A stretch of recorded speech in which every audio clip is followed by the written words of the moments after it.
centuries. From the shadows, they have engineered every major war, revolution, and recession. They control everything you read, everything you hear, and everything you see. They have managed to indoctrinate an entire populace to their way of thinking, and have infiltrated key positions in places of authority. And it is from the shadows that they have created a new political order, a new economic order, and more sinister, a new religious order. Their ultimate aim is total global domination, and they will stop at nothing to reach their goal. The goal that was outlined in a speech given by former President of the United States, George Bush. What is at stake is more than one small country. It is a big idea, a new world order.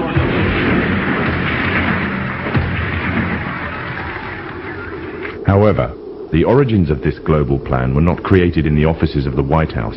In reality, their roots lay in another war. This time, the year is 1095, and the place, Clermont, France.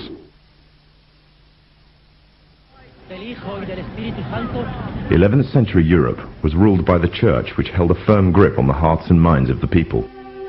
This power enabled Pope Urban II to wage war on the Muslim Caliphate and crusade in what he called a War of the Cross, to recapture the land of Jerusalem. It had been under Muslim rule since the year 637, but in 1099 this rule was brought to a bloody and sudden end. In the name of the cross, women were raped and murdered. Children were put to the sword, and it is said that blood ran in the streets knee-high to the horses. Out of this land of bloodshed and terror, a group of men arose. Men that would stop at nothing to get what they wanted, no matter what the cost. 20 years after Jerusalem was taken, the Dome of the Rock was seized by a group of warrior monks calling themselves the Knights of the Temple of Solomon, or more simply, the Knights Templars. In Jerusalem, the Templars began to deviate further and further away from the practices of Christianity. They learnt the secret arts of the Kabbalah, an ancient form of Jewish magic, along with its dark rites and rituals. The Jews had learnt the arts from the pagans of ancient Egypt during the times of enslavement to the Pharaoh, and developed them into Babylon at the time of Nebuchadnezzar. In 1307, King Philippe of France arrested them for charges of denial of Christ, homosexuality, and idol worship, as well as magic. In 1314, Pope Clement V declared all Templars as heretics to Christianity, ordering all their properties to be seized. Their leader, Jacques de Molay, was captured and burnt to the stake. The Templars were cornered, and just when it seemed they were finished forever, a glimmer of hope arose from a seemingly certain end. They were to find a safe haven as well as an ally. But not in France. In fact, in a country in a desperate struggle for independence against the English. The country of Scotland.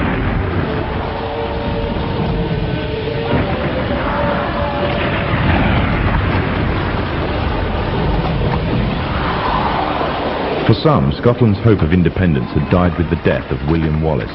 However, to the King of Scotland, Robert the Bruce, the arrival of the Templars gave him a new secret weapon. Their experience, gained over 200 years of fighting the mighty armies of Islam, had made them expert in combat and warfare, and more than a match for any army brought before them. In 1314, the Templars, allied with Robert the Bruce and his army, took to the fields of Bannockburn in the long-awaited showdown with the English. Robert the Bruce's foresight paid off. The 25,000-strong English army suffered a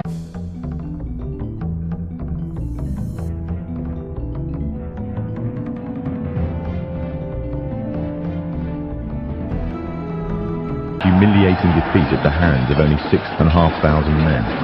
The dream of an independent Scotland had finally been achieved. The Templars had brought themselves back from the brink of destruction, and never again would they allow themselves to be destroyed. This time they would control the country by controlling its kings, and in order to preserve their secret order, the Templars would have to die, or more precisely, the name would have to die. The Templars, who had escaped Europe, were finally laid to rest in Roslin Chapel, Scotland, which stands to this day as sign of their presence in Britain. Their descendants became the true power of Scotland. In 1603, the death of Queen Elizabeth I left England without an heir to the throne. By virtue of descent, King James V of Scotland became King of England. In doing so, Scotland and England joined to form a new kingdom, and the power that the Templars held over Scotland spread to give them a firm grip on the whole of Great Britain. For over 100 years, the Templars concealed their activities, fading into the background until they were little known and little remembered. However, they did not cease to keep a firm grip on Britain. All the time they were planning, regrouping, and infiltrating positions of power in all corners of the kingdom. In 1717, the Templars made their reappearance in Europe. They had grown in both number and strength, and were now ready to coin a new identity, free from their reputation of the past, and given credibility by none other than the monarchy and aristocracy of England. And the name they chose for themselves was a name that will be known by many, but understood by a few. This new name, the Freemasons.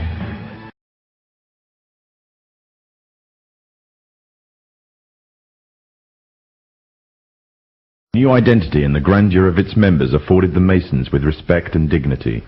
The first royal member of the Freemasons was Frederick, Prince of Wales.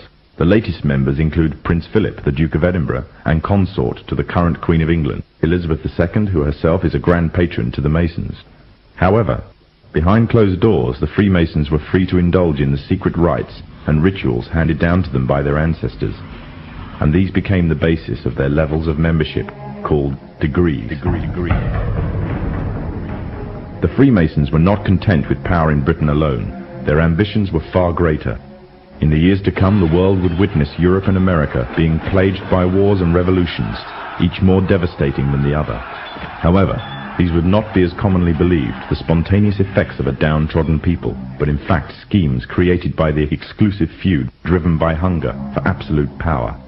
All this would take place from the very country from which they had fled centuries earlier, and would become the base for their global domination. In 18th century France, the majority of the population was very poor, whilst the aristocracy and royalty lived a life of luxury and extravagance. There existed a wide gulf between the two classes. The Freemasons would use this to make the pledge for power, resulting in the biggest upheaval in French history. The Masons took advantage of the growing atmosphere of anger amongst the French and used it to achieve their own aims with a carefully planned propaganda war. They completely controlled the media system and used it to sway the tide of public opinion.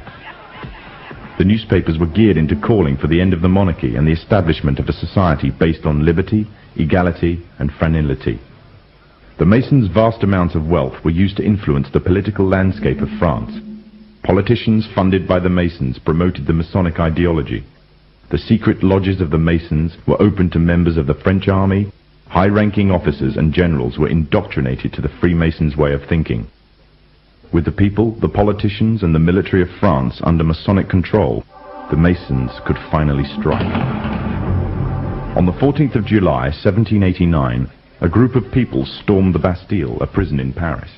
This sign of resistance against the French authorities triggered off a massive response all over France. People in villages and towns expressed their hatred for the system, symbolized by the monarchy. But it was not until 1793 that the French anger would be cooled. On the 21st of January of the same year, King Louis XVI was beheaded in front of a crowd, heralding an end to the French monarchy and paving the way for another Masonic-controlled state in Europe. With the monarchy gone, it seemed as if nothing stood between the Masons and complete control of France.